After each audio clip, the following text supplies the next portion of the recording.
और अब आइए बात करते हैं सबसे बड़े स्लम धारावी के पुनर्विकास की, जो कि महाराष्ट्र सरकार के सहयोग से अडानी समूह कर रहा है। लेकिन इसको लेकर विपक्ष के लगातार विरोध के बाद बीजेपी नेता आशीष शेलार ने प्रेस कॉन्फ्रेंस की, आदित्य ठाकरे पर जमकर बरसे और कहा कि वो आंकड़ों को लेकर झूठ और भ्रम फैला रहे हैं। दिखाते मुंबई से आपको ये रिपोर्ट।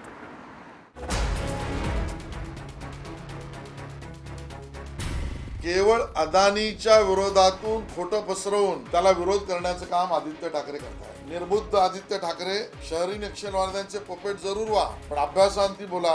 असं एकही डॉक्युमेंट जर त्यांनी दाखवलं तर मी राजकारण सोडायला तयार आहे। धारावीच्या शिवसेना शाखेत बसून खोटे आकडे निर्माण करण्याचं षडयंत्र आदित्य ठाकरे करतात।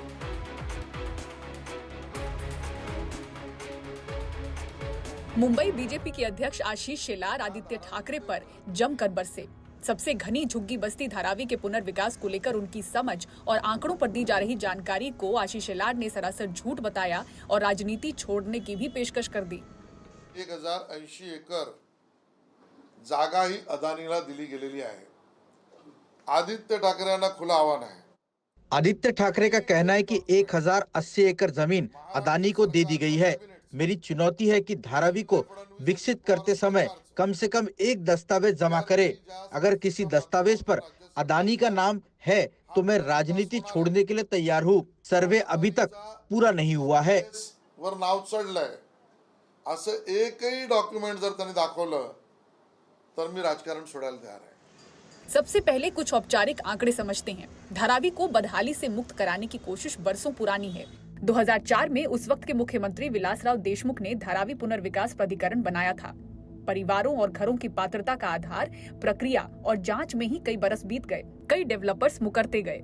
29 नवंबर 2022 को अडानी समूह ने स्लम को फिर से बनाने के प्रोजेक्ट की बोली जीती। महाराष्ट्र सरकार के सहयोग से अडानी समूह धारावी झोपड़पट्टी का पुनर्विकास कर रहा है। महाराष्ट्र सरकार और अडानी समूह की संयुक्त धारावी पुनर्विकास परियोजना प्राइवेट लिमिटेड में महाराष्ट्र सरकार की हिस्सेदारी 20% है। इसके ही जरिए सभी पात्रों को धारावी में ही 350 वर्ग फुट के नए घर मुफ्त उपलब्ध कराए जाएंगे, जो कि मुंबई में किसी भी अन्य झुग्गी पुनर्वसन परियोजना से 17% अधिक क्षेत्रफल है। प्रोजेक्ट के तहत जो लोग 1 जनवरी 2000 से पहले से धारावी में रह रहे हैं, उन्हें दस्तावेजों के आधार पर पात्र मानते हुए मुफ्त में 350 स्क्वायर फुट का पक्का मकान दिया जाएगा। यहाँ तक कि जो लोग अपात्र हैं, उन्हें भी महाराष्ट्र सरकार की नीति के अनुरूप मुंबई और आसपास आवास उपलब्ध कराया जाएगा। अपात्र लोगों को धारावी से बाहर लेकिन मुंबई और आसपास के इलाकों यानी कि MMR में ही 300 वर्ग फुट का घर मिलेगा। ये निर्णय सर्वेक्षण और सरकार के डेटा के आधार पर लिया जाएगा। धारावी में घरों का सर्वे अभी पूरा भी नहीं हुआ। पात्र अपात्र लोगों की संख्या भी तय नहीं हुई, लेकिन विपक्ष आरोपों की झड़ी लगा रहा है।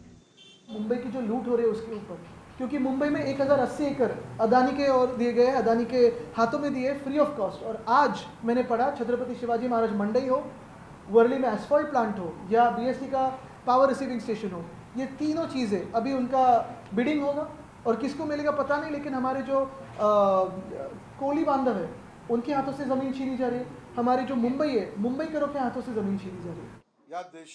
आशीष शेलार कहते हैं कि धारावी TDR नियम तब बना था जब आदित्य ठाकरे के पिता यानी कि उद्धव ठाकरे ही मुख्यमंत्री थे। त्यामुळे तुमच्या पिताश्रींनाच TDR अडानी को जो भी नियम दिए गए वो सब किए गए जब महाविकास आघाड़ी के CM उद्धव ठाकरे थे।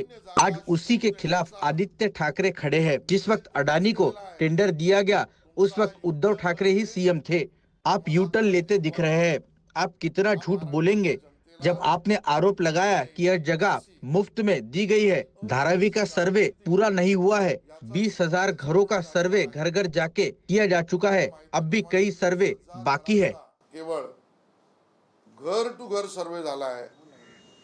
धारावी पुनर्निर्माण की योजना करीब 20 साल पुरानी है और सबसे चुनौतीपूर्ण है। इंतजार लंबा और बेहद लंबा चला। अब धारावी भी जल्द विकास चाहती है, लेकिन ऐसी विकास परियोजनाओं पर इस तरह की सियासत सोचने पर मजबूर करती है।